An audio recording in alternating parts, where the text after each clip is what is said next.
overview there? Well, I would start with the question that Chris Wray must be asking, which is, where's the gratitude?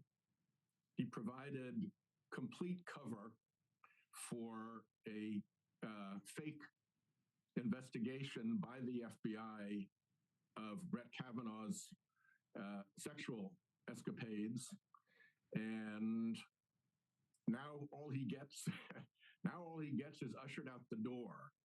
One thing to be looking for, I think, in the future is trying to figure out what carrots and sticks might have been offered to Chris Wray to get him to violate the term of office that he accepted when he signed up, which has a real purpose of its own.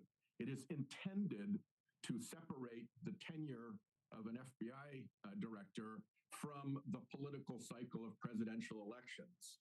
And he has deliberately dumped it right back into that cycle. So I think there's probably a fair amount going on behind the scenes here that we need to keep digging away at. Senator, I mean, he has a 10-year term. There's 3 years left. I know you've expressed dismay, and you just did again, about him stepping back from that.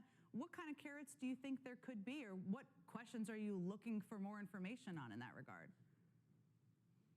I mean, it's hard to tell, but if you take a look at what has happened to my colleague, a very good person, Joni Ernst, when she stood up and suggested that she might oppose Trump's Secretary of Defense nominee, she has been subject to what I call the flying monkeys, the far-right internet attack machine coming after her. She's been subject to threats to fund a primary against her.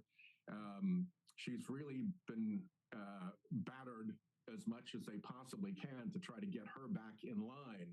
So the notion that they don't use sticks to try to clear people out of the way for nominees that they want, we're through that.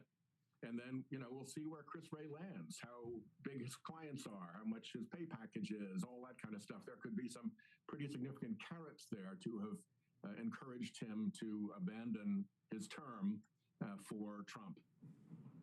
It sounds like you're saying that Christopher Wray, right, there might be incentives for him, in your view, on the other side of this, hence him stepping back as he did, not waiting for Trump to get him fired, which is quite a significant thing to be watching and significant thing for someone like yourself to say. Let me ask you about the other piece of that you touched on, which is what happened to Senator Joni Ernst, and what has surprised me a bit, and it may not surprise you, but that's what I'm interested in knowing more, is it's been quite quiet publicly around Kash Patel and his nomination. I thought that this was a nomination that there would be more opposition, including, especially from Republicans, about, given his conspiracy-laden history.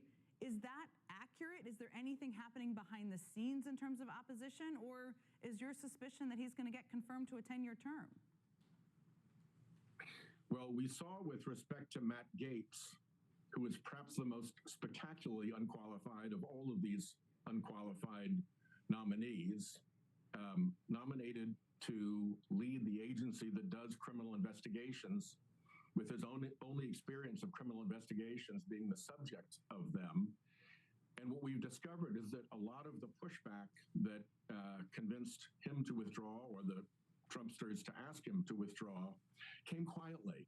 And I think that's because people don't want to put their heads above the parapet the way Joni Ernst did and get the kind of treatment that she has been getting. So there's every reason to believe that there is actually a lot of quiet concern about Kash Patel. The two obvious things are, you really don't want an FBI director who wants to use that position to try to direct, intimidate, and control the American media. And you really don't want one who comes in with an enemies list of his own that he wants to pursue. Kash Patel, he has said both of those things. We know what his enemies list looks like and who is on it. So there got to be a lot of Republicans who are looking at this and saying, geez, do I really want to own this guy for the next 4 years by voting for him?